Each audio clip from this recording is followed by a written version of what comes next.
So, komm. Mäuschen. Na, komm mal her, Mäuschen. So ist gut. Wollen wir reinstarten oder was? Wir starten rein. Muss ich das so dicht halten oder wie ist dicht halten? So? Einfach so, wie du jetzt sagst. Okay. So, willkommen auf unserem Kanal. Heute mal zu einem etwas anderen Video. Die meisten von euch werden nicht mal wissen, wer wir sind.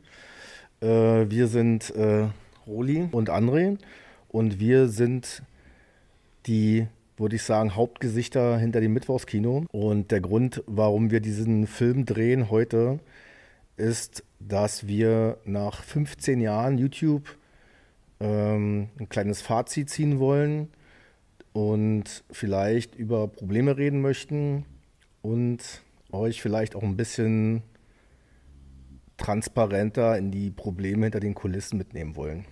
Das Video wird in mehrere Teile untergliedert sein. Zum einen wollen wir euch mal ein bisschen in die Geschichte mitnehmen, wie das Format entstanden ist. Zum anderen, wie überhaupt so ein Film entsteht.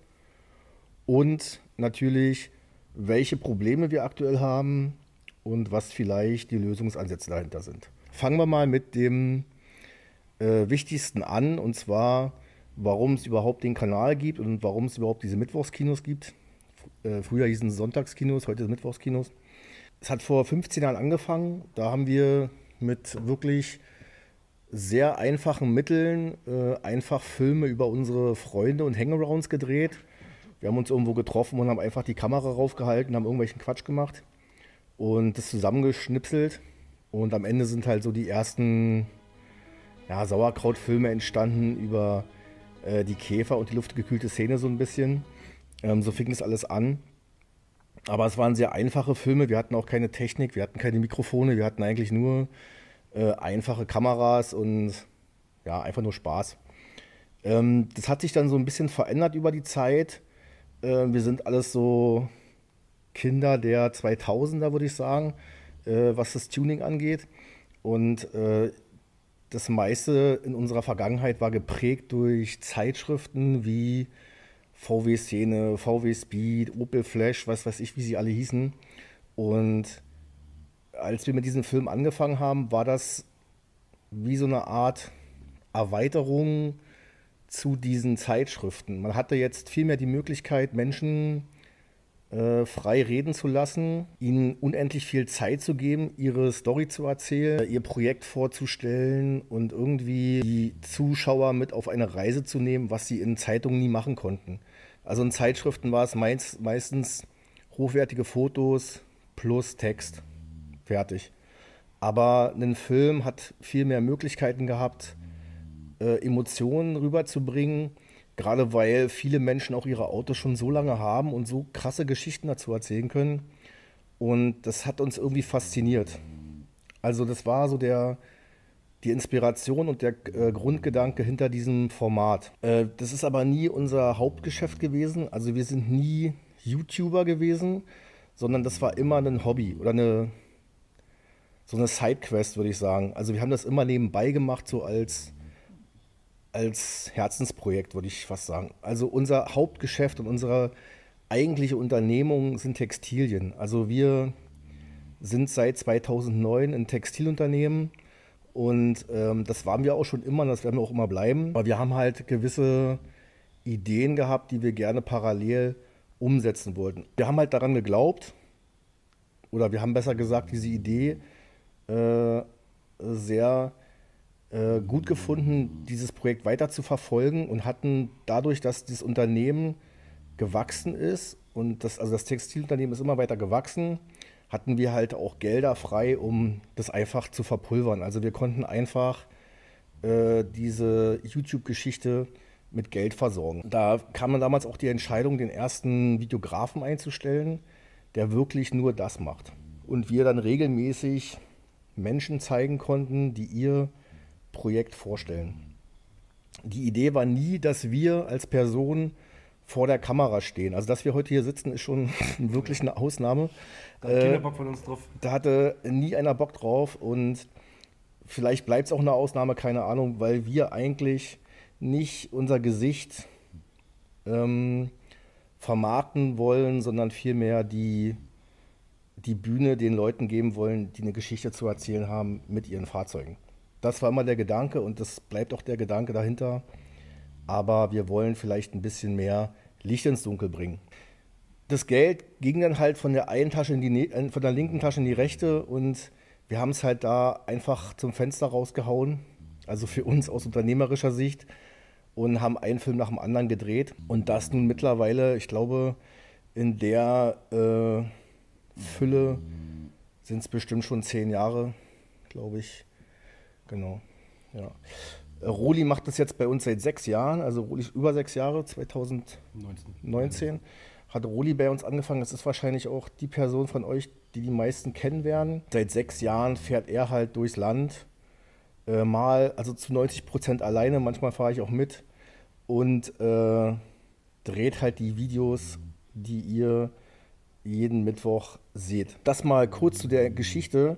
Was noch eine Motivation hinter dem Ganzen war, die Tatsache, dass man heute so viele, also wenn ihr Schnarchen hört, das ist Elke, ja, nicht wundern, dass man heute so viele Dinge nicht mehr bebildert hat. Also die ganzen wilden Zeiten der 80er, 90er Jahre, so diese ganzen Tuning-Hochzeiten, da gab es halt noch kaum Filmmaterial von. Und für uns ist das halt so eine Idee oder Herzenssache, diese Szene und diesen Lifestyle, den wir halt schon so viele Jahre leben, einfach auch für die Nachwelt festzuhalten. Also wie cool ist es, wenn du einen Film hast, den du in 20 Jahren noch deinem Enkel zeigen kannst und sagst, hier, dein Opa, der war damals ganz wild unterwegs und ist dann mit seinem VW Golf da durch die Gegend gepeitscht, ja. Und das sind halt so Sachen, das sind so Erinnerungen, die wir einfach auch damit A, für die Fahrzeugbesitzer festhalten wollen und B, auch für die komplette Community, dass es halt irgendwie später mal nachvollziehbar war, was für verrückte Epochen das gab, was für verrückte Autos es gab, was für kreative Menschen es gab. Das soll alles in diesem Film irgendwie für die Nachwelt festgehalten werden. Ja, wichtig ist zu verstehen, dass dieser Kanal, den wir seit 15 Jahren betreiben, halt immer fremdfinanziert war durch andere Teilbereiche des Unternehmens und das halt immer das Geld, was da reingeflossen ist, an anderer Stelle halt weg abgezogen wurde und das sich in 15 Jahren nie selbst getragen hat, diese Filme zu produzieren. Und es ist ein bisschen ein unsexy Take natürlich, weil über Geld reden in Deutschland ist immer ein bisschen schwierig, weil viele fühlen sich immer gleich getriggert, wenn es ums Geld geht. Aber es ist natürlich eine Sache, die man muss es jetzt halt leisten können, diese Filme zu drehen. Und jetzt nach 15 Jahren war das halt ein guter Moment, einfach auch darüber zu reden, dass es uns einfach, jeder Film kostet uns als Produzenten Geld.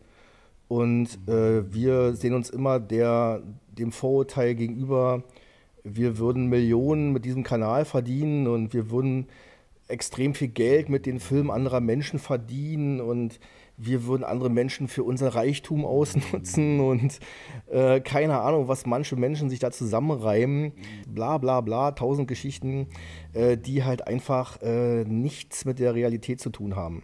Also da kommen wir aber nochmal später zu dem Thema, wenn es um die Probleme geht und um unsere Lösungsansätze. Wir wollen uns aber heute zum ersten Mal nach 15 Jahren vielleicht mal auf die Reise mitnehmen, wie überhaupt so ein Film entsteht. Ich würde da mal kurz anfangen, das zu erzählen und Roli erzählt euch dann so mal aus der ersten Perspektive, wie das dann für ihn dann immer weitergeht. Ja?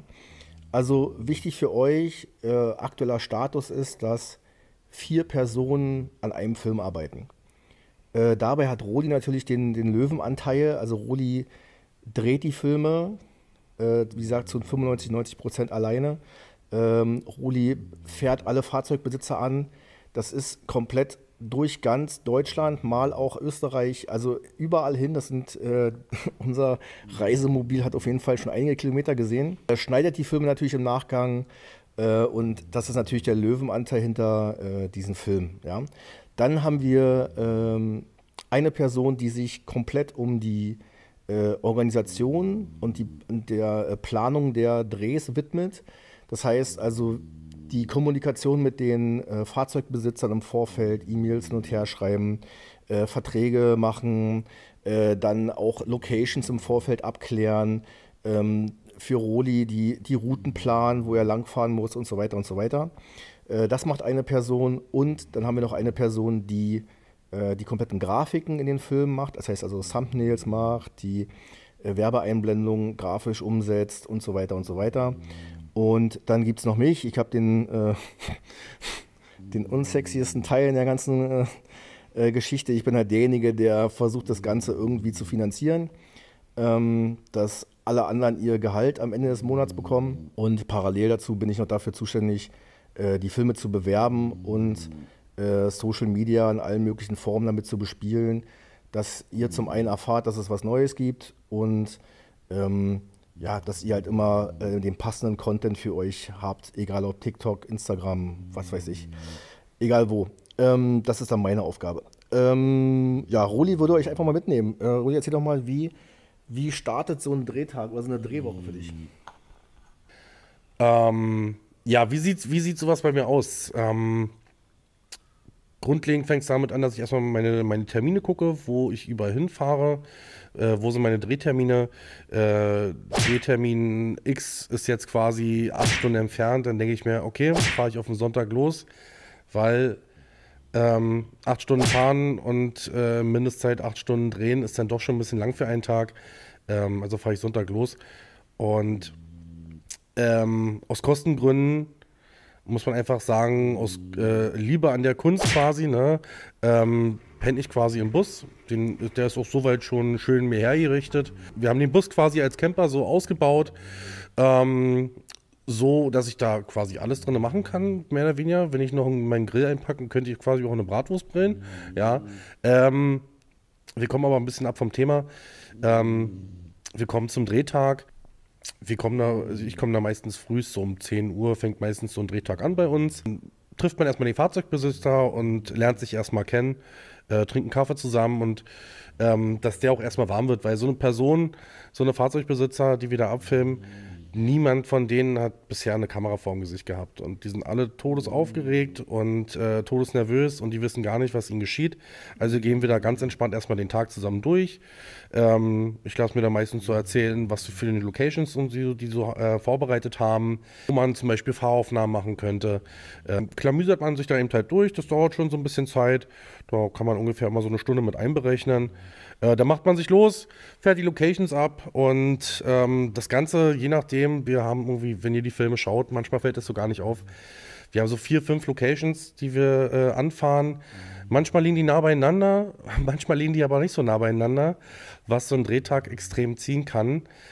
Fahraufnahmen und dann zum Schluss kommt das quasi, man kann sagen, das Interview. Der aufregendste Teil, da gehen wir dann quasi Fragen mit ihnen durch.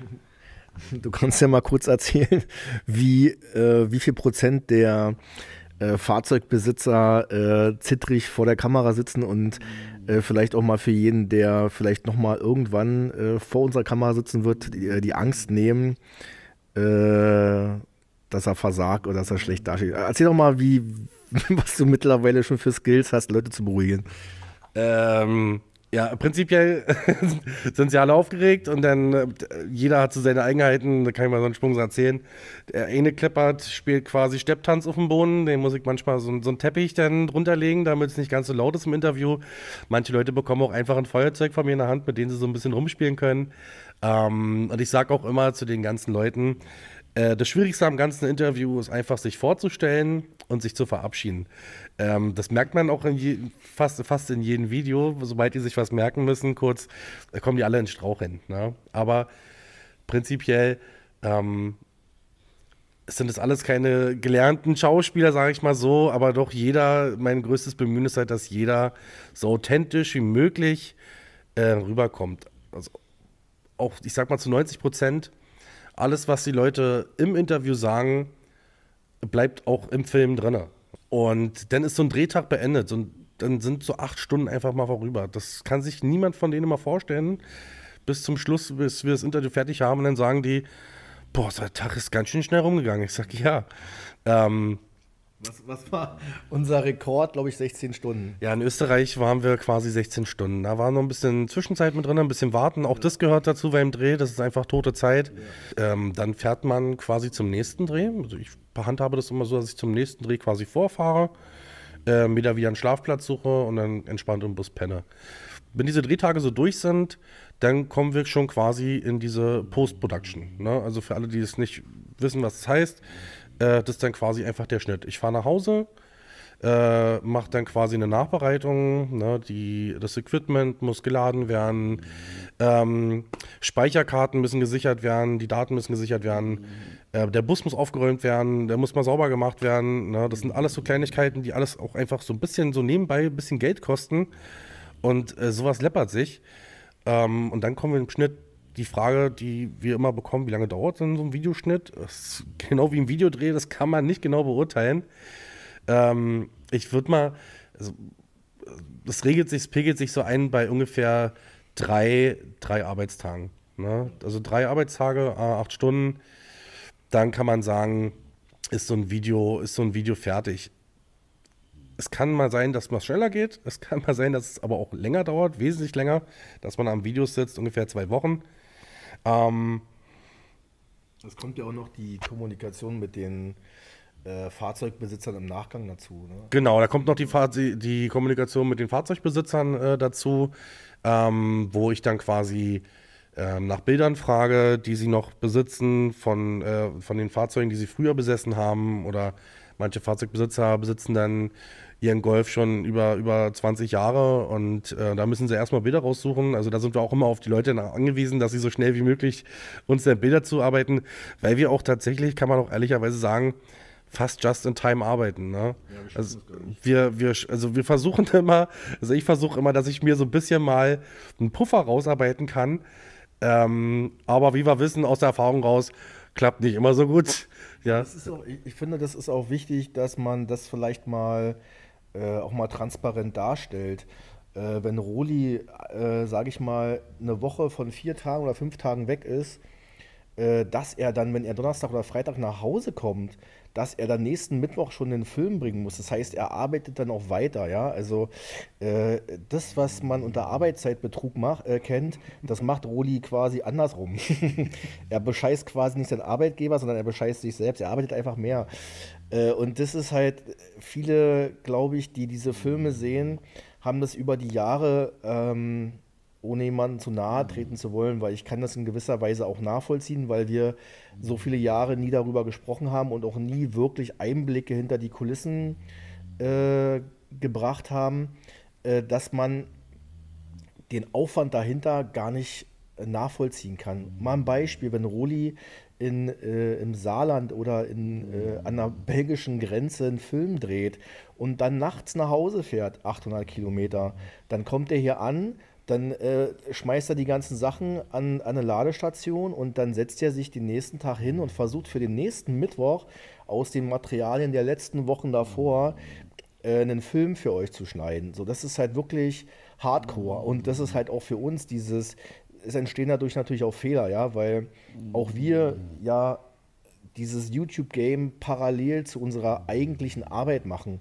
Das heißt, dann Thumbnails entstehen manchmal 10 Minuten, bevor wir den Film veröffentlichen, weil keine Zeit da ist oder einfach der Kopf so voll, dass vielleicht keine witzige Idee für ein Thumbnail da ist. Also wir haben gar nicht diesen Puffer, um bedacht, so einen Film zu machen. Und wir haben auch nicht die Manpower. Also bitte vergleicht unseren Kanal nicht mit einem Riesenunternehmen, wo 10.000 Cutter arbeiten oder 50 Videografen. Wir machen das alles alleine, ja. Das ist gleiches Thema auch mit Veranstaltungen oder so. Das ist alles, wir sind nicht viele Menschen. Was ihr da seht, das wird in Summe von 5, 6 Leuten gewuppt. Alles, was ihr seht. Und wie gesagt, YouTube ist dann nur so eine Sidequest von allem drumherum, ja. Also das wollte ich nur noch mal sagen, vielleicht um da so ein bisschen Sensibilität auch zu schaffen für die Arbeit, die Roli da einfach leistet, dass man das einfach auch mal versucht nachzuvollziehen, was da für Aufopferung zeitlich dahinter steckt. Ja, das wollte ich noch dazu sagen. Ja, eine Aufopferung, die ich natürlich auch aus Liebe an der Kunst natürlich mache, weil sonst könnte man sowas hier, also sonst würde es kein normaler Arbeitnehmer, sag ich mal so, jetzt so mitmachen. Ne? Das ist einfach, wir lieben das, was wir machen und wir würden es unwahrscheinlich auch gerne die nächsten Jahre so weitermachen. Also müssen wir so gucken, wie die Zeit da uns führt. Was ich aber noch sagen wollte. Mach doch noch die Anekdote mit deinem Schein. Ja, auf das wollte ich gerade hinaus. Also André hat ja schon gesagt, ich bin seit Mai 2019 im Unternehmen. Ne? Was die wenigsten wissen, dass ich die ersten 2 Jahre gar keinen Führerschein hatte. Ich hatte unwahrscheinliche Prüfungsangst und habe schon viermal einen Führerschein angefangen. Und immer wenn es Richtung Prüfung ging, habe ich gesagt, du, BVG ist auch übelst geil, Alter. Busfahren macht auch übelst Spaß. Und S-Bahn fahren, U-Bahn sowieso übelst cool. Und irgendwann kam dann einfach der Zeitpunkt, wo André sagte, ey, Bruder, pass mal auf, das geht hier nicht so. Das kostet halt unwahrscheinlich Geld, weil man muss wissen, da ich jetzt keinen Führerschein hatte, musste mich immer jemand fahren. Also es kam immer jemand quasi mit, ein Mitarbeiter, ein Kollege, der einfach nur dafür da war, mich durch Deutschland zu fahren. Und da hat man nicht im Bus gepennt, ne? Da kannst du nicht, kann man nicht machen. Ja, oftmals war das auch eine Frau, der kannst du da jetzt nicht. Genau, das war auch immer eine Kollegin, der kann man das nicht zumuten, neben mir zu pennen, wenn ich schnarche wie ein Wildschwein. Aber das heißt, 2 Leute bezahlen, Hotelkosten für 2 Personen und das mehrere Tage lang. Na? Und das geht unwahrscheinlich ins Geld. Und rückblickend für mich persönlich muss ich sagen, Hut ab, hätte ich nicht lange gemacht als Chef. Ja, aber ohne jetzt uns hier selber zu beweihräuchern, weil ich sowas auch hasse, das war einfach, ich muss sagen, irgendwie ein Investment für die Zukunft, was du da getätigt hast. Und dafür bin ich dir ewig dankbar. Ich glaube, da sind noch viele, viele mehr Menschen daran beteiligt, dass du überhaupt einen Führerschein mittlerweile hast. Wie viele Menschen da dich versucht haben, ich habe mich durchgequält. Dich zu motivieren, das zu machen. Das war schon eine witzige Zeit. Aber du kannst ja gerne noch mal sagen, wie du heute zu Bahnfahren stehst. Und zum Busfahren. Also, ich kann auch sagen, ich habe meinen Führerschein, das weiß ich noch ganz genau, am 12. Dezember 22 habe ich den absolviert und habe ihn bestanden, habe dann den vorläufigen Führerschein bekommen. Und seit den Tag an, also ich bin mit dem Fahrrad zur Fahrschule gefahren und das Fahrrad stand seit dem 12. Dezember 22 an der Ecke. Ich bin auch nie wieder bewusst Bahn gefahren, nur einmal ganz kurz, irgendwie, weil ich irgendwo hin musste und weil ich dann was trinken wollte, aber sonst mein Leben nie wieder. Ja. Autofahren war halt irgendwie doch ganz cool gewesen und ja, ich fühle es halt einfach. Ne? Ich konnte früher ja schon, wir haben ja früher auf der Rennstrecke, wo wir mal waren, da bin ich ja auch schon mal Auto gefahren ohne Führerschein, war auch ganz lustig gewesen, aber ja, wir driften ein bisschen ab, kommen wir mal wieder zurück. Er hat jetzt einen Führerschein. Ich habe jetzt einen Führerschein, ich komme euch jetzt besuchen. Ja, genau. So, ich will vielleicht mal, also wir haben ja noch einen anderen Punkt, jetzt habt ihr vielleicht mal grob einen Einblick davon, wie der Film entsteht. Ist natürlich nur ein Abriss, wenn wir hier auf die Zeit gucken, der Film wird wahrscheinlich extrem lang. Man könnte noch 1000 andere Geschichten erzählen, wenn euch das interessiert, dann könnt ihr uns das gerne wissen lassen. Aber das natürlich, alles hat auch eine Schattenseite und die würden wir gerne ansprechen, auch vielleicht ist es auch ein bisschen emotionaler, weil wir immer so tief da drinnen stecken. Roli ist eher, also zum Verständnis, ich bin eher, sag mal, sehr, ich glaube, ich bin emotionaler als Roli. Roli ist immer so meine gute Seele, die mich immer so ein bisschen runterbringt, weil ich immer extrem schnell mit der heutigen Zeit Probleme bekomme in meinem Kopf, weil ich gewisse Denkweisen und gewisse Dinge einfach nicht mehr nachvollziehen kann und halt auch, ja, Roli holt mich dann mal so ein bisschen runter in der Thematik und versucht mich mal so ein bisschen zu beruhigen, wenn ich mich aufrege. Deswegen, also ich will aber trotzdem das Video mal dafür nutzen, um die Dinge anzusprechen, die mir durch den Kopf gehen. Ich weiß nicht, Roli sollte vielleicht auch mal, vielleicht hat er auch so ein paar Dinge, die ihn nerven. Und natürlich auch Probleme, die elementar sind. Ich würde vielleicht mal damit anfangen, über das Format an sich zu sprechen. Vor ein paar Tagen haben wir ein Video hochgeladen, da ging es um die Kanalmitgliedschaft, dazu kommen wir später nochmal. Das war einfach nur so ein 2 Minuten, sage ich mal, ich nenne es mal Intro-Teaser-Video, um den Leuten zu erklären, warum es eine Kanalmitgliedschaft jetzt gibt. Und für uns ist immer so, Kommentare, die geschrieben werden, ähm, meistens, wenn sie negativ sind wir da schon getriggert im ersten Moment, weil es natürlich für uns emotional ist, die Filme zu drehen und uns zu öffnen und so weiter. Das ist ja schon ein Schritt für uns. Und wenn man natürlich dann negative Kommentare kriegt, dann macht das schon mit einem was. Aber in Summe, wenn man dann drüber schläft, denkt man halt darüber nach. Das, was derjenige geschrieben hat, hat ja irgendeinen Hintergrund. Und meistens ist es ein Missverständnis oder eine extrem andere Sichtweise auf unsere Projekte und auf uns. Und wir versuchen dann darauf einzugehen. Da ist es zum Beispiel so, dass es für uns, also dass man uns ja oft unterstellt, dass diese Videos, die wir drehen, extrem viel Geld bringen. Oder dass wir damit mit anderen, ich habe es am Anfang schon mal erwähnt, dass wir mit anderen Menschen, Fahrzeugen Geld verdienen. Da kann ich mal einen Triggerpunkt bei mir, der mich wirklich richtig hart aufgeregt hat, also kann ich ehrlich zugeben, das hat mich so unfassbar sauer gemacht. Wir hatten eine Bewerbung von jemandem, also man kann sich ja für so einen Film bei uns bewerben. Und wir hatten eine Bewerbung von jemandem, ich gehe jetzt mal nicht auf den Namen oder Details ein, aber der wäre von uns entfernt circa 8 Stunden Autofahrt gewesen, glaube ich. Das war wirklich am ADW, also ganz weit weg. Genau, er hat sich beworben und wir haben ihn dann geschrieben, ja, pass auf, okay, wir würden einen Film machen, wir kommen vorbei, wir drehen es, bla bla, wollten dann so Details gehen. Und dann ging halt schon so, bei der Kommunikation hat man schon gemerkt, okay, das ist irgendwie ein merkwürdiger Vibe. Dann ging das halt los, so er würde das Auto aber nicht bei Regen rausholen. Und dachte ich mir, ja, okay, das hören wir jetzt öfter, wir sind ja da immer offen, ne? Also wir versuchen dann an dem Drehtag halt irgendwie einen trockenen Moment zu finden, aber wenn es halt durchregnet, wir brauchen halt Material, wir sind ja jetzt da hingefahren, ne? Und genau, und dann kam halt, dann haben wir zu ihm gesagt, wenn du das Auto nicht rausholst bei Regen, dann ist das für uns ein Umsonst, ja. Und dann hat halt die Person gemeint, ja, wir würden ja mit seinem Film Geld verdienen, er hätte ja nichts davon und wenn es regnet, dann macht er das nicht und so weiter und so weiter. Und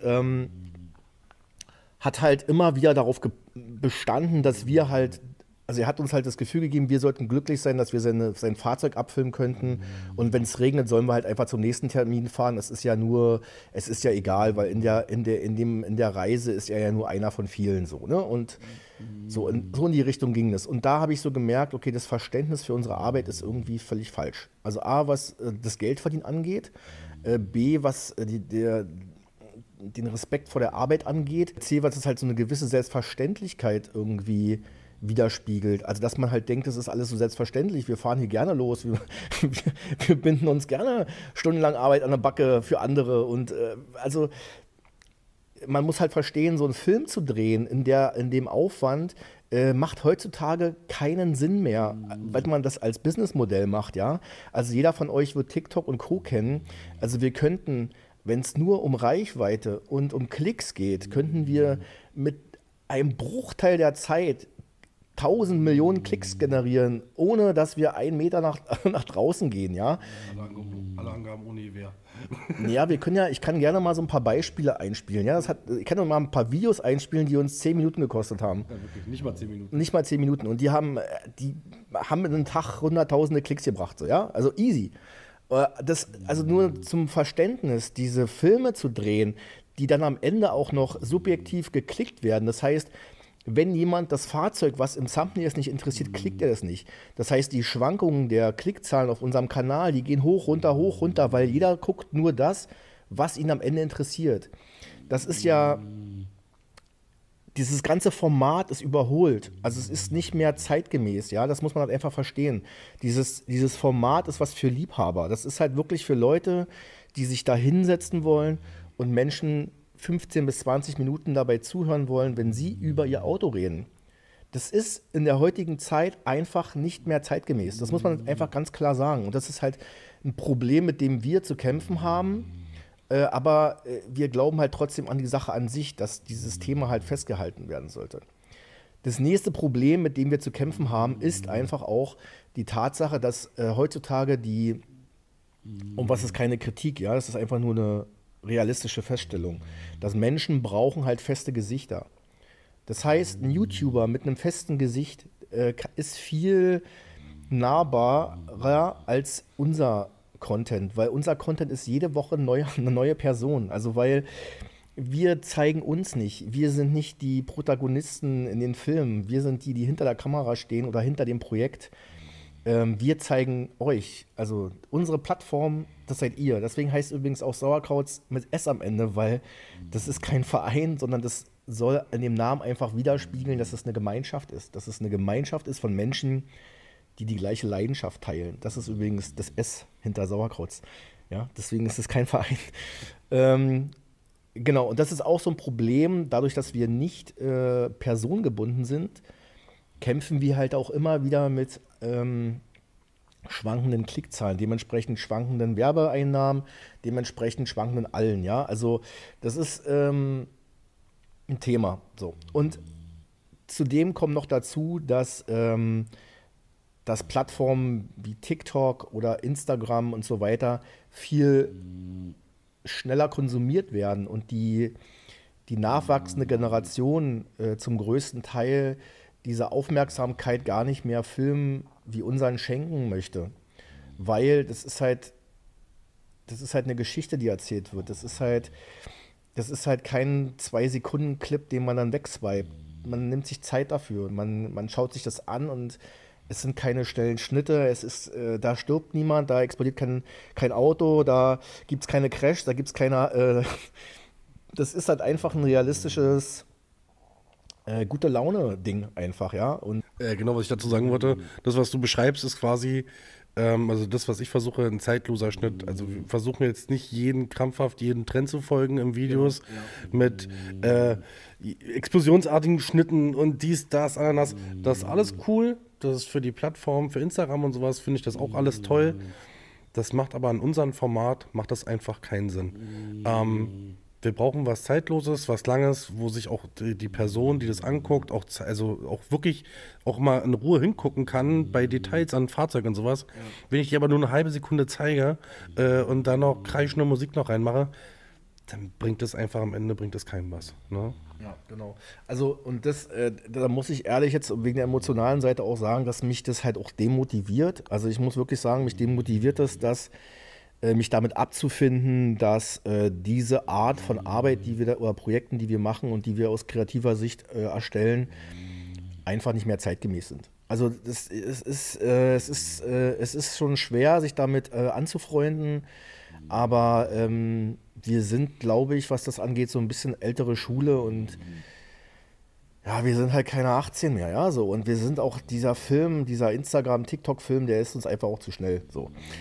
Dementsprechend müssen wir halt auch damit leben, dass das Format, was wir betreiben, für Außenstehende uninteressanter wird. Das sieht man auch an den sinkenden Klickzahlen, weil die Qualität der Filme in unseren Augen, ihr könnt es gerne uns schreiben, ob das für euch auch so ist, die Qualität ist nicht gesunken, ganz im Gegenteil, wir versuchen es immer weiter anzuheben.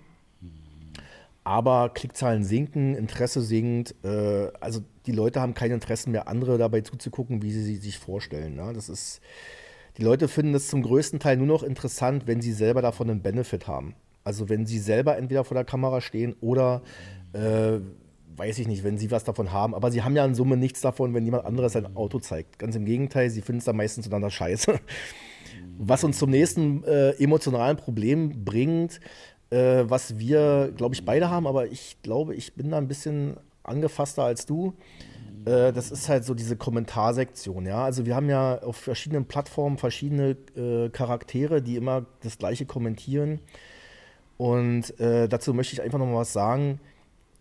Es ist mir einfach unangenehm als Person, wenn ich jemanden in einem Film porträtiere, dass der von Dritten einfach niedergequatscht wird. Das fühlt sich für mich persönlich, ich weiß nicht, wie Roli sage, für mich ist das unangenehm, ja, weil ich fühle mich dann so der Person, dem Fahrzeugbesitzer gegenüber verpflichtet, darauf zu reagieren, ja, also mal so ein Beispiel, ja, wenn sich da jemand vor der Kamera öffnet, ja, und seine Leidenschaft mit euch teilt oder da erzählt, wie er hinter diesem Fahrzeugprojekt steckt, wie seine Freunde da Zeit investiert haben, ja. Und dann baut er von mir aus ein Luftfahrwerk in sein scheiß Auto ein, ja. Und dann kommen irgendwelche Dullis um die Ecke, die den Menschen erklären, dass das eine Dreckskarre ist oder was weiß ich, was Menschen für Ausdrücke mittlerweile benutzen, nur um diese Person halt runterzureden. Und das ist mir persönlich so unfassbar unangenehm und das trifft mich meistens mehr als den Fahrzeugbesitzer, weil ich mir denke, wir fahren dahin, der Typ, der sitzt da vor unserer Kamera und wir tragen auch so eine gewisse Verantwortung, dass der sich damit wohlfühlt, ja, weil, ja, sagen wir mal so. Vor allem, pass mal, der traut sich, also der hat den Entschluss gefasst, erstmal sich vor die Kamera zu setzen, ne? Also ich sag mal jetzt, also der weiß, dass sich das einige Leute angucken, ne? Und dass der dann quasi von solchen Personen quasi so klein geredet wird, das triggert mich aber auch dann, ne? Also ich meine, wir wissen es natürlich besser, aber da frage ich mich, die Personen, ob die überhaupt das Video richtig gesehen haben. So, weiß ich meine, mache ich da einen Fehler im Schnitt, dass ich die Person nicht richtig abgebildet habe? Oder ist der einfach nur, sorry, also wirklich, da muss ich einfach pauschalisieren, die einfach zu dumm, das Video zu gucken oder was? Einfach zu dumm, einen Bandmast zu halten oder was? Ich glaube, das ist einfach so ein Teil, der Verrohung von Menschen im Internet. Also die einfach keinen Respekt mehr haben. Also dieser Leitsatz, wenn du nichts Gutes zu sagen hast, halt einfach deine Fresse, die ist einfach bei vielen Leuten nicht angekommen. Die müssen auf Krampf andere Menschen schlecht reden. Und für uns, ich meine, ja, wir machen das schon so viele Jahre, aber dadurch, dass von unserer Seite so viel Herzblut in den Film steckt, ja, und so viel Aufwand, ist es für uns jedes Mal aufs Neue so eine riesengroße Fragezeichen. Wie kann es sein, dass Menschen auf Krampf etwas kaputt reden wollen, ja, und auf Krampf was Schlechtes finden wollen und nur weil es nicht ihrem eigenen Geschmack entspricht, ja. Dieses Leben und Leben lassen ist bei einigen einfach, ja. Wieder ergänzend dazu zu sagen, weil mir das gerade eingefallen ist, wir achten sogar schon im Interview darauf, also so weit ist es schon gekommen, dass wir manche Sachen wirklich korrekt ansprechen, ohne dass man daraus irgendwie was Falsches ableiten könnte, ne? Dass man den Leuten Futter gibt, sich irgendwas dabei zu denken und einfach den Fahrzeugbesitzer einfach auch zu schützen, ne? Wenn der so vor sich hin erzählt und so. Und dass da einfach niemand irgendwie kommt, dafür bin ich dann zuständig und sage, du pass auf, lass uns das nochmal vielleicht ein bisschen anders erzählen, weil, so wie du es erzählst, sehe ich schon in den Kommentaren, wie die Leute sich auch wieder auf irgendwas stürzen, wovon sie keine Ahnung haben. Ja, safe. Und das ist vielleicht auch nochmal ein kleiner Appell an so die ganzen Ultra-Zuschauer hier, ja, also wir haben ja auch eine Menge Menschen, die hier schon seit Jahren verfolgen und die auch ruhig dahinter stehen. Wenn ihr diese Kommentare lest, geht darauf ein, weißt du, die Community kann das gerne selber klären, weil lasst es nicht zu, dass außenstehende Menschen dafür sorgen, dass das Ganze so demotivierend wird, dass man einfach keine Lust mehr zu hat. Weil du musst auch verstehen, wenn jetzt jemand sich für so einen Film entscheidet oder bewirbt, ja, und der liest dann solche Kommentare unter seinem Video, der hat dann einfach keinen Bock mehr. Und da kommen halt Leute halt vielleicht nie wieder aus ihren Löchern, die verrückte Autos haben. Wir haben schon so viele krasse Sachen gesehen. Wirklich, das ist so irre und das ist so geil, dass wir die vor die Kamera gekriegt haben, ja. Und wir möchten das gerne erhalten.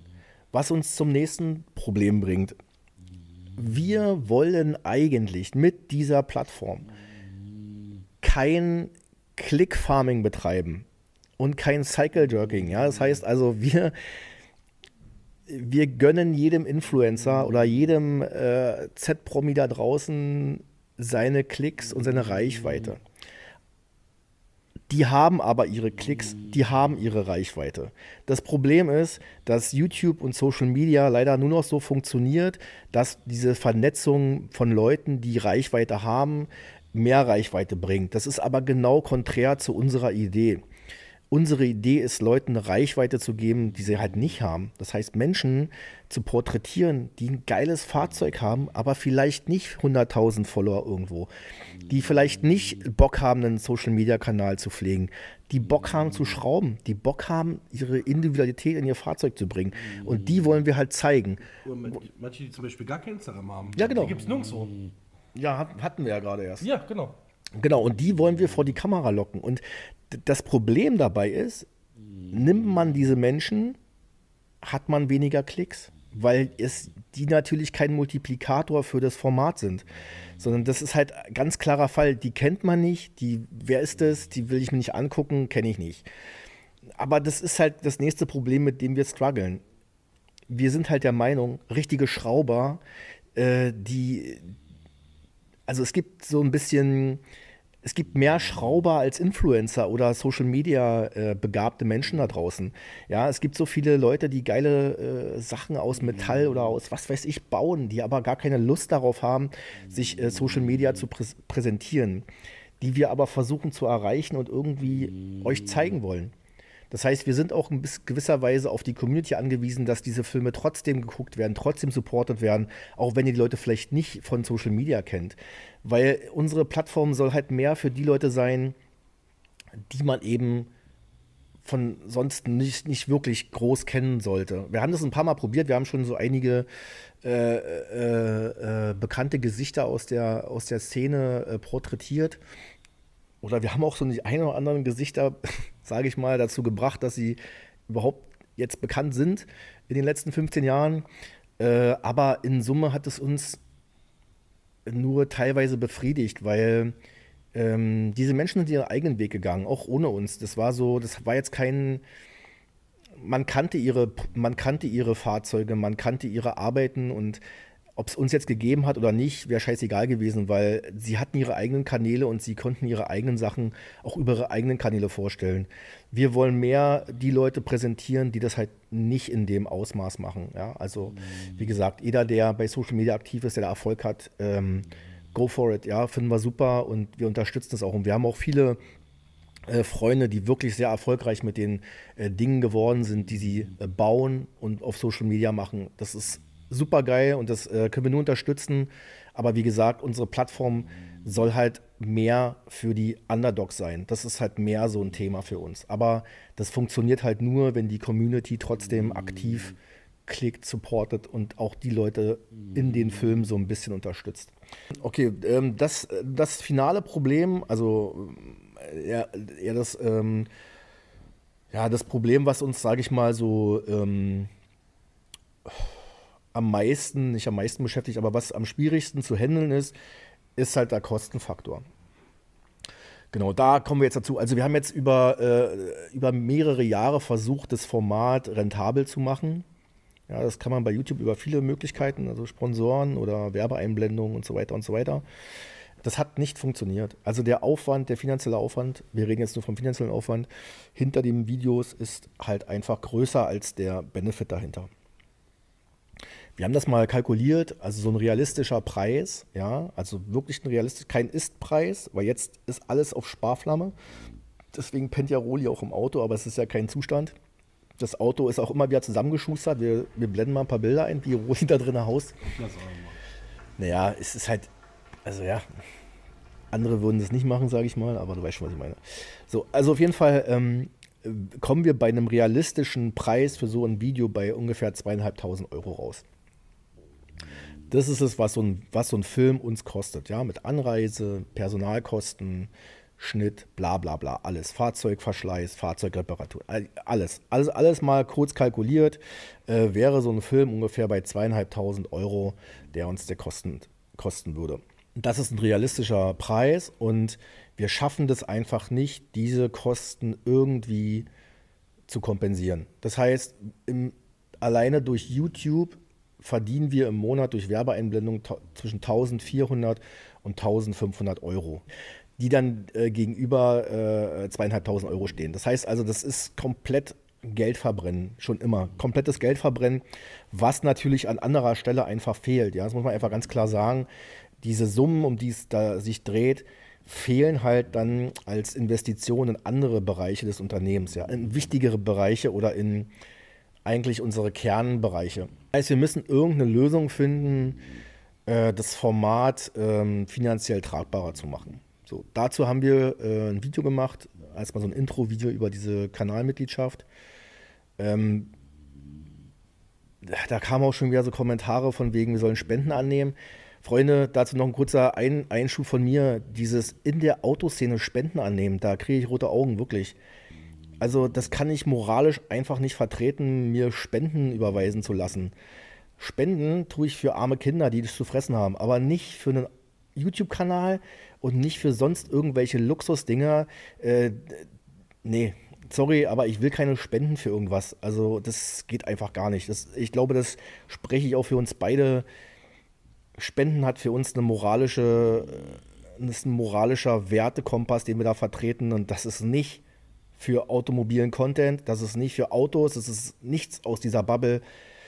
Ja, wenn es Leuten schlecht geht, wenn sie in eine Schieflage geraten sind, wenn sie nichts zu fressen haben, dann spenden wir. Gerne. Aber nicht oder nicht für sowas. Das ist einfach, das geht nicht. Das mal vorweg, weil da war wieder so ein Kommentar gewesen. Ansonsten haben wir uns halt diese Kanalmitgliedschaft überlegt. Also bieten da so 3 so Sachen an, die wir halt realisieren wollen. Da könnt ihr euch selber überlegen, ob ihr ein Teil davon sein wollt oder nicht. Es ist kein Zwang, es ist einfach nur ein Angebot an euch, ob ihr das Format unterstützen wollt. Wir sehen auch am Interesse daran, ob das überhaupt noch was ist, was wir weiter verfolgen sollten. Ja, also wenn wir natürlich feststellen, okay, die Leute haben da richtig Bock drauf, auch wenn es wenige Leute sind, dann bleiben wir natürlich am Ball. Aber wenn wir natürlich jetzt über lange Sicht feststellen, okay, das Interesse ist einfach tot, dann macht es halt auch für uns keinen Sinn, ja, uns darin selbst aufzugeben. Das ist dann einfach Käse. Ne? Dann switchen wir halt auch um und dann wird das Format über lang oder kurz auch irgendwann sterben. So leid mir das halt tut, aber man muss es sich halt einfach leisten können. Genau. Der wichtige Punkt in diesen Kanalmitgliedschaften, was wir noch vielleicht sagen wollen, wir würden auch, also wenn jetzt, sage ich mal, das Video so einen gewissen Anklang findet, dann würden wir auch vielleicht für euch in längerer Sicht transparenter werden, vielleicht uns auch öfter mal zu gewissen Themen äußern und halt auch für diese Kanalmitgliedschaft, für die Leute, die diese Kanalmitgliedschaft abgeschlossen haben, auch gern mal Fragen und so weiter euch ein bisschen intensiver mitnehmen. Also wir haben uns dazu entschlossen, schon mehr Community-Arbeit von unserer Seite zu leisten. Also wir leisten eine Menge Community-Arbeit, aber auch mit unseren Gesichtern dahinter zu leisten. Das soll jetzt keine Überhand nehmen. Also wir werden jetzt nicht permanent Videos von uns drehen, weil das ist überhaupt nicht unser Ding. Wir müssen auch arbeiten nebenbei. Aber wir haben uns schon darauf geeinigt, dass wir vielleicht einmal im Monat oder so uns mal vor die Kamera setzen und offene Themen vielleicht besprechen. Und also wenn es euch interessiert. Ne? Hast du noch irgendwas final zu sagen? Nee, ich würde einfach nur gerne ergänzen wollen dazu. Also es gibt bestimmt immer Leute, die sagen ja, aber wenn wir euch Geld geben, ist ja trotzdem wie eine Spende. Nee. Wir wollen euch ja dafür einen Mehrwert bieten. Das heißt, wir arbeiten, es ist ja gerade alles noch taufrisch bei uns hier und das ist jetzt alles, wir sind ja relativ spontane Menschen und emotional gesteuerte Menschen, also haben wir halt auch das hier einfach auch, dieses Video hier ist ja auch aus dem Bauch raus schnell entstanden, sag ich einfach mal so, ne? Das lag jetzt zwischen der Idee, lag jetzt irgendwie 2 Tage und so. Ich sag, komm, wir machen das jetzt einfach, scheiß drauf. Und wir wollen einen Mehrwert bieten. Das heißt, was André gerade noch nicht gesagt hatte, weil er es vergessen hat, wahrscheinlich ist, also Leute, die zum Beispiel spenden, jetzt zeigt jetzt schon, wer gesagt mit dem Spenden. Ja, jetzt klingt das nicht auf hart. Ja, wirklich, also, wirklich. Wenn Leute sich an der Kanalmitgliedschaft teilnehmen, dann kriegen die zum Beispiel einen Benefit, wie zum Beispiel, die werden zum Beispiel im Video erwähnt, ja. Wir haben überlegt, so, ob die vielleicht auch andere Benefits kriegen, vielleicht bei irgendwelchen Veranstaltungen oder sowas, haben wir vielleicht überlegt, ob man da was umsetzen könnte oder sowas, ne? Wenn man vielleicht so eine Art, was André gerade schon meinte, wie wenn ihr Fragen habt oder sowas, ne, als Mitglieder, dass man die euch speziell quasi auch beantworten kann im Video, dass man darauf spezieller eingehen kann, dass ihr davon wirklich Mehrwert habt und nicht irgendwie das Gefühl haben müsst, oder das Gefühl habt, dass wir euch da ausnutzen und uns irgendwie an dem Geld bereichern. Wir starten da jetzt einfach so rein. Diese Benefits für die Kanalmitgliedschaften, die können sich noch verändern, also mehr werden, je nachdem, wie wir uns damit fühlen und wie ihr euch damit fühlt. Und auch wir hören so ein bisschen, wir wollen auch so ein bisschen auf eure Stimme hören. Also wenn ihr könnt auch gerne mal Wünsche und so dazu sagen. Also vorab, nicht jeden Wunsch, den ihr habt, können wir erfüllen. Wie gesagt, wir sind ein kleines Team. Ja, wenn ihr jetzt, ich hatte letztens wieder was, da wollte jemand, dass wir Schrauben wieder sagen. Wir können keine Schraubervideos machen. Ja, aber auch das ist, also bitte bedenkt auch immer den Zeitfaktor dahinter. Ja, also das ist, viele Dinge sind auch gar nicht zeitlich zu wuppen. Aber nur, dass ihr das mal gehört habt, wir sind immer darauf bedacht, auch ein bisschen auf eure Wünsche einzugehen. Und wir können das auch gerne in diesem Konstrukt dieser Mitgliedschaft intensivieren. Wir gucken einfach, wo die Reise hingeht, würde ich sagen. Wie gesagt, das kann man auch jederzeit wieder kündigen. Das ist jetzt kein Muss. Und wir verkaufen euch das auch nicht. Ja? Also es ist jetzt kein so, wir sind jetzt hier nicht bei, wie heißt das hier, HSE24, ja, keine Ahnung. QVC. Macht einfach, wenn ihr da Bock drauf habt, dann macht es. Und wenn nicht, dann lasst es. Für uns ist es einfach so ein Stimmungsbarometer. Ne? Wie viele Leute sind wirklich so Hardliner, wie viele haben wirklich Bock drauf. Und wir können da so ein bisschen dran messen, ob die Arbeit, die wir da reinstecken, ob die überhaupt langfristig noch Sinn macht, oder? Ja. Die Sache ist, wir wollen nicht daran sterben, viel Geld zum Fenster rauszuschmeißen, um Herzprojekte zu filmen, die am Ende keinen interessieren. Ja. Das ist der Punkt, auch weil wir beide sind da so sehr into it und wir feiern das so sehr, also weil wir extrem geile Menschen kennengelernt haben, extrem geile Erfahrungen gemacht haben, was dieses Thema angeht und vor allem, weil wir auch schon extrem viele Menschen damit vernetzen konnten, die dann nach diesem Film halt auch untereinander nochmal gesprochen haben oder sich kennengelernt haben, da haben sich Freundschaften gebildet und das ist halt wirklich für uns eine richtig geile Sache, aber wenn es halt keinen Schwanz interessiert, dann brauchen wir es halt nicht machen. So. Ja, wenn es halt nur wirklich nur traurige Einzelfälle sind dann so, dann Genau. Also das ist so der Punkt. Wofür, ja. Und dafür brauchen wir halt euch, also das einfach um so ein Stimmungsbarometer zu haben, ob das überhaupt noch so gewünscht ist und in welchem Umfang und so weiter und so weiter. Also das ist genau der Punkt. Also da kann auch wirklich, also auch Kritik ist angebracht, so, ne? Also ehrlich konstruktiv, die sagen, bitte nicht. Du bist scheiße. Ja, bitte nicht. Bitte nicht. Also wenn es wirklich jetzt so sagt, ey, konkret, ihr habt eine Idee oder sowas, weiß ich meine, die uns ein bisschen hochpetern könnte, die dieses Projekt vielleicht nur am Leben erhalten könnte, dass es vielleicht auch andere erreicht, oder aber trotzdem mit unseren emotionalen Werten auch übereinstimmbar ist, ne? Ja. Also wir fangen jetzt hier nicht unseren Arsch zu verkaufen. Also nee, das wird nicht passieren. Also das wird nicht. Das muss ich auch nochmal, ich muss das ganz kurz nochmal sagen, also dieses Format ist dieser Kanal ist kein Muss für uns. Das ist wirklich eine Herzenssache. Also das ist nicht, wir müssen das nicht machen, wir sind auf diese YouTube-Geschichte nicht angewiesen. Das ist wirklich eine reine emotionale Sache für uns, die wir machen, weil wir an dieses Format einfach glauben. Genau das. Also man könnte alles, was wir tun, wirtschaftlich optimieren, dass es mit weniger Mitteln viel effektiver und viel gewinnbringender wäre. Das ist aber nicht unser Ziel. Ich würde sagen, wir machen hier einen Cut. Ich glaube, wir haben erstmal grob das Wichtigste, glaube ich, gesagt. Wie viel jetzt von dem, was wir gesagt haben, am Ende des Videos überhaupt noch da drin bleibt, das werden wir dann sehen. Das werdet ihr dann sehen. Das werdet ihr dann sehen oder nicht. Ja, abschließend war es sehr schön, Rodi, dass wir uns mal unterhalten haben. Und ich glaube auch, dass die Crowd jetzt endlich mal weiß, wie du aussiehst. Ja, super. Ne? Was mir die ganze Zeit noch so auf der Seele lag, was ich auch immer den Leuten erzähle, warum ich das hier auch mache und was ich denke, was auch in der Sicht der Firma ist oder in Sicht des Projektes ist.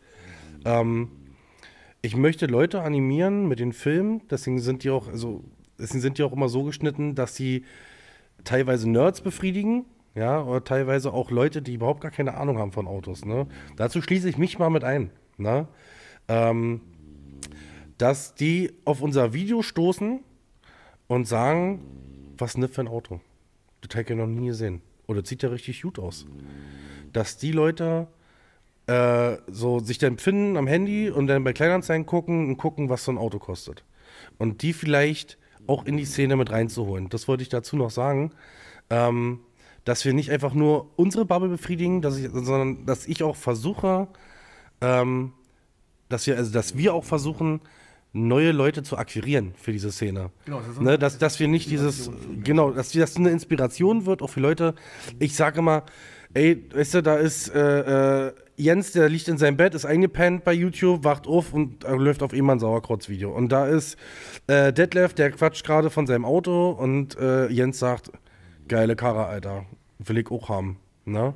Und wenn der sich die Karre kauft und sagt, hier, ich baue mir die auch auf, zack, haben wir einen mehr. Weil, man muss auch sagen, diese Szene, wie wir sie ja hier betreiben, dieses Customizing schon ja mehr oder weniger, ne? Allgemein dieses Verständnis für diese Autobubble, also das kann auch eine subjektive Wahrnehmung sein, aber Ja. man empfindet es schon so, dass diese ganze Bubble halt Nachwuchsprobleme hat. Also vielleicht ist es auch nicht so, vielleicht ist es wirklich nur eine subjektive Wahrnehmung, aber ich glaube, dass also weil, ich sag mal ja, klar, wir porträtieren nicht nur Altwagenfahrer, es sind auch ein paar Neuwagenfahrer, aber wir haben schon einen Hang zu alten Fahrzeugen und das ist schon, also ich finde, dass der Nachwuchs, der muss ein bisschen inspiriert werden. Ja, denke ich auch. Deswegen. Das ist, glaube ich, auch. Und das kann ich übrigens nochmal als Sache mitgeben, was ich zum Beispiel, ich habe Freunde, ich will jetzt keinen Namen nennen, die wissen schon, wen ich meine. Wenn der Vater halt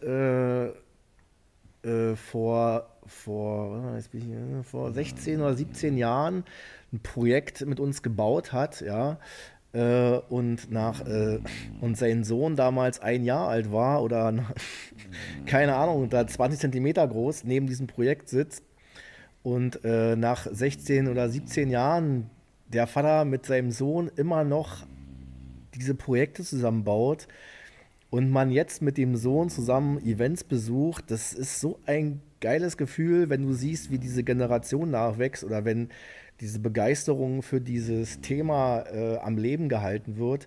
Das ist, glaube ich, auch einer der Antriebe, die wir haben, einfach zu sehen, wie neue Leute, auch vor allem neue kreative Ideen, also ich gehe da mal speziell auf diese Simpsons-Szene, das ist ja geistesgestört, was die Leute bauen.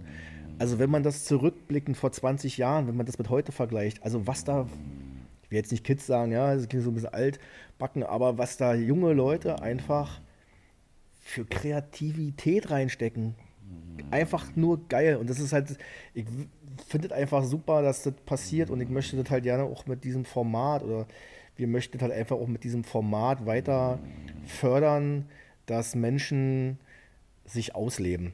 Und wir wollen einfach so ein Teil davon sein. Klar, das meiste in der Bubble passiert auf anderen Plattformen und viel schneller. Aber trotzdem wollen wir unseren Teil dazu beitragen, irgendwie auch zu inspirieren und andere Menschen ins Game zu holen und anzufixen, sage ich mal. Ja, das ist genau der Punkt. Ja. Ja, dann kommen wir jetzt zum Schluss. Vielen Dank, dass ihr bis hierhin durchgehalten habt, dass ihr unser Geschwafel hier so ein bisschen euch angehört habt. Vielleicht konnte es den einen oder anderen ein bisschen was erhellen.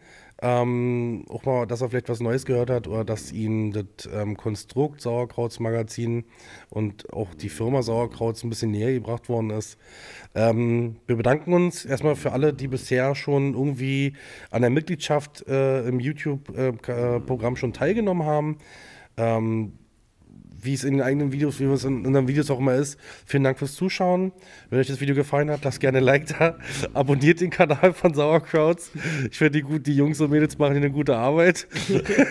Und wie gesagt, kommentiert, wenn ihr Feedback habt. Genau, drückt die Glocke.